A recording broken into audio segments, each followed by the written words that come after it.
अस्सलामु अलैकुम वरहमतुल्लाहि वबरकातुहू। मोहतरम हज़रात, आज मैं आप हज़रात के सामने एक हदीस का मुख्तसर खुलासा करना चाहता हूँ कि अल्लाह के नबी जनाब मोहम्मद रसूलुल्लाह सल्लल्लाहु अलैहि वसल्लम ने फरमाया, मैदान महशर में जब से दुनिया बनी हजरत आदम से लेकर क़यामत तक सारी इंसानियत मैदान महशर में जमा होगी, तो अल्लाह के नबी सल्लल्लाहु अलैहि वसल्लम फरमा रहे कि किसी भी बनी आदम के कदम उसकी जगह से हरगिज़ नहीं हट सकते जब तक कि उससे 5 चीज़ों का सवाल ना हो जाए और उन 5 चीज़ों का वो जवाब ना दे दे। अल्लाह के नबी जनाब मोहम्मद रसूलुल्लाह सल्लल्लाहु अलैहि वसल्लम ने फरमाया कि पहला सवाल ये होगा कि अपनी ज़िंदगी कहाँ गुजारी है। अब अल्लाह तबारक व तआला ने किसी को 60 साल की ज़िंदगी दी है, किसी को 70 साल की दी है, किसी को 80 साल की ज़िंदगी दी है। अल्लाह तबारक व तआला इन ज़िंदगी के बारे में अल्लाह तबारक व तआला सवाल करेंगे कि हमने तुमको 60 साल 70 साल दिए, इस ज़िंदगी को कहाँ गुजारा। ये पहला सवाल होगा मैदान महशर का। फिर उसके बाद दूसरा सवाल अल्लाह तबारक व तआला मैदान महशर में करेंगे कि हमने तुमको जवानी दी थी, जवानी कहाँ गुजारी है। कि जवानी की जिंदगी बड़ी अजीब जिंदगी होती है, इसलिए मुस्तकिल अल्लाह ने जवानी का सवाल अलग रखा है। हालांकि 70 साल की जिंदगी के सवाल में जवानी आ जाती है, लेकिन फिर भी अल्लाह ने जवानी का अलग सवाल रखा है, इसलिए कि जवानी की हालत में हर किस्म के काम करने की ताकत होती है, गुनाह करने की भी ताकत होती है। तो गुनाह से बच जाए तो उसका सवाब भी ज्यादा होता है, इसलिए जवानी का सवाल अल्लाह ने अलग रखा है। इसलिए कि जवानी में आंख गुनाह कर सकती है, बुढ़ापे में तो आंख से नजर नहीं आता, और जवानी में हाथ पैर शर्मगा गुनाह कर सकते हैं, बुढ़ापे में वो नहीं कर सकते।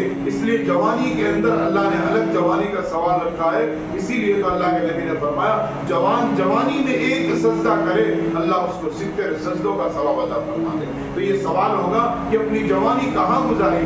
मेरे इस दौर के नौजवानों, सोचो तो सही, अल्लाह को क्या जवाब देंगे कि हमने अपनी जवानी चैटिंग में गुजारी है, अपनी जवानी फेसबुक पर गुजारी है, अपनी जवानी इंस्टाग्राम पर गुजारी है, अपनी जवानी गर्लफ्रेंड बनाने में गुजारी है, अपनी जवानी आंखों से बदनिगाही करने में गुजारी है।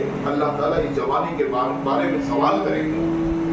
तीसरा सवाल ये होगा कि माल कहाँ से कमाया, और चौथा सवाल होगा माल कहाँ खर्च किया।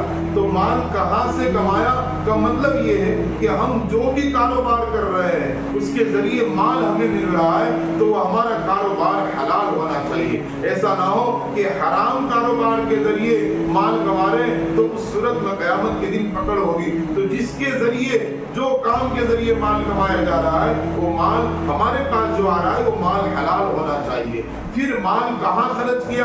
अब खर्च करने के अंदर जो माल हलाल कमाया है तो हलाल जगह ही खर्च होना चाहिए, गुनाह की चीजों में खर्च नहीं होना चाहिए। ये नहीं कि अब माल कमाया है तो जिसकी वजह से जिनाकारी में खर्च कर दे, शराब नोशी में खर्च कर दे, जुआ में खर्च कर दे, इसी तरीके से और भी हर किस्म के गुनाह, इसी तरीके से गुनाह की चीजें खरीद कर घर में लाकर लगाने में खर्च कर दे।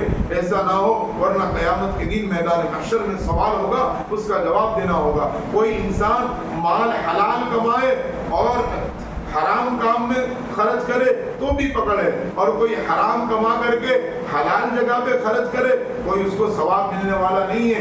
कमाई भी हलाल होना चाहिए, खर्च करने की जगह भी हलाल होना चाहिए। पांचवा सवाल अल्लाह के नबी जनाब मोहम्मद रसूलुल्लाह सल्लल्लाहु अलैहि वसल्लम ने फरमाया, सवाल होगा अपने इल्म पर क्या अमल किया।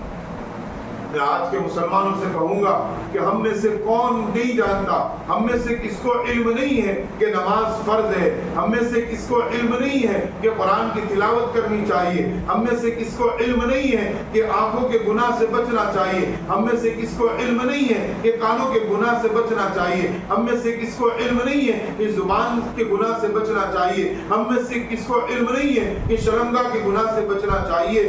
अल्लाह ने जो इल्म दिया है, इस इल्म کے بارے میں سوال ہوگا کہ اپنے علم پر کیا عمل کیا. جتنا علم تم جانتے تھے نماز کے بارے میں، تلاوت کے بارے میں، عبادات کے معاملے میں، معاشرت کے بارے میں، اپنے علم پر کیا عمل کیا. کل قیامت کے دن میدان محشر میں اس کا سوال ہوگا. جب تک ان 5 سوالوں کے جواب نہیں ہوں گے وہاں تک ہمارے قدم میدان محشر سے اپنی جگہ سے ہٹ نہیں سکتے. اس لیے ان سوالوں کو ہمیں غور و فکر کرنا چاہیے. رات کو سونے سے پہلے بستر پر غور کرنا چاہیے کہ اللہ تبارک و تعالیٰ نے مجھے زندگی دی تھی، میں نے اس زندگی کو کہاں خرچ کر رہا ہوں. اللہ نے جوانی دی ہے، جوانی کہاں لگ رہی ہے. میں مال کما رہا ہوں، وہ مال حلال بھی ہے یا نہیں. میں جو مال خرچ کر رہا ہوں کہیں حرام جگہ تو خرچ نہیں ہو رہا ہے. میں اپنے علم پہ کیا عمل کر رہا ہوں اس کو سوچنا چاہیے تاکہ اللہ ہمیں ایمان والی زندگی، عمل والی زندگی اور ایمان پر خاتمہ عطا فرمائے.